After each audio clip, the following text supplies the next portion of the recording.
Amarda road ସମବାୟ ସମିତିର ମଣ୍ଡି ଉଦ୍ଘାଟିତ। ଅମର୍ଦା ରୋଡ ସେବା ସମିତିର ଧାନ କମିଟି ପକ୍ଷରୁ ମଙ୍ଗଳବାର ସମିତି ପରିସରରେ ଚାଷୀ ସଚେତନତା କାର୍ଯ୍ୟକ୍ରମ ଓ ମଣ୍ଡି ଉଦ୍ଘାଟିତ ହୋଇଯାଇଛି। ଅମର୍ଦା ରୋଡ ସମବାୟ ସମିତିର ସଭାପତି ଦୀପକ କୁମାର ସାହୁଙ୍କ ପୌରୋହିତ୍ୟରେ ଅନୁଷ୍ଠିତ ମଣ୍ଡି ଉଦ୍ଘାଟ କାର୍ଯ୍ୟକ୍ରମରେ ଜିଲ୍ଲା ବିଜେପି କୃଷକ ମୋର୍ଚ୍ଚା ସଭାପତି ଅନିଲ କୁମାର ସାହୁ ଯୋଗ ଦେଇ ମଣ୍ଡିକୁ ଉଦ୍ଘାଟନ କରିଥିଲେ।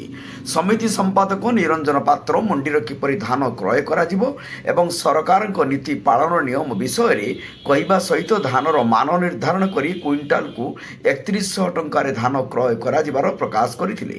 ସୂଚନା ଥାଉକି ଯେ ବସ୍ତା ବ୍ଲକ ସମବାୟ ସମିତି ଅଧୀନରେ ସମୁଦାୟ 14ଟି ମଣ୍ଡି ରହିଥିବା ବେଳେ ଅଦ୍ୟାବଧି 5ଟି ଧାନ ମଣ୍ଡି ଖୋଲାଯାଇଛି। ତେବେ ଅମର୍ଦା ରୋଡ ସମିତିର 759 ଜଣ ଚାଷୀ ପଞ୍ଜୀକୃତ କରିଛନ୍ତି।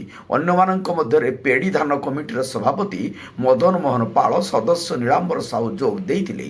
ସମିତିର ଉପସଭାପତି ମଞ୍ଜୁବାଳା ପାତ୍ର, ସଂଯୁକ୍ତା ସୁର, ଭଗୀରଥ ପରିଡ଼ା, ରବୀନ୍ଦ୍ର ଦାସ, ନାନୀ ଗୋପାଳ ଦାସ, ନିର୍ମଳ ମହାପାତ୍ର, ଗଦାଧର ଦତ୍ତ, ସଞ୍ଜୟ କୁମାର ଗିରି, ବ୍ରଜମୋହନ ସେଠୀ, ଶଙ୍କରଷଣ ବେହେରା ପ୍ରମୁଖ ଯୋଗ ଦେଇଥିବା ବେଳେ ଚାଷୀ ରବୀନ୍ଦ୍ର ମହାନ୍ତି, ଜଗବନ୍ଧୁ ଦାସ, ଭଗୀରଥୀ ପରିଡ଼ା, ଶମ୍ଭୁନାଥ ସେଠୀ, ରବୀନ୍ଦ୍ର ଦାସ, ପ୍ରସନ୍ନ କୁମାର ମିଶ୍ର ଓ ବହୁ ଚାଷୀ ମଣ୍ଡି ଉଦ୍ଘାଟନ ଉପସ୍ଥିତିରେ ଥିବାବେଳେ ସମିତିର କର୍ମଚାରୀ ଅଶ୍ରୁମୋଚନ ଦେ, ଗୌରାଙ୍ଗ ଚନ୍ଦ୍ର ପାତ୍ର, ରବୀନ୍ଦ୍ର ସୁର, ଶିରୀଷ ମହାପାତ୍ର, ନିଶ୍ଚିତ ପରିଡ଼ା ପରିଚାଳନା କରିଥିଲେ।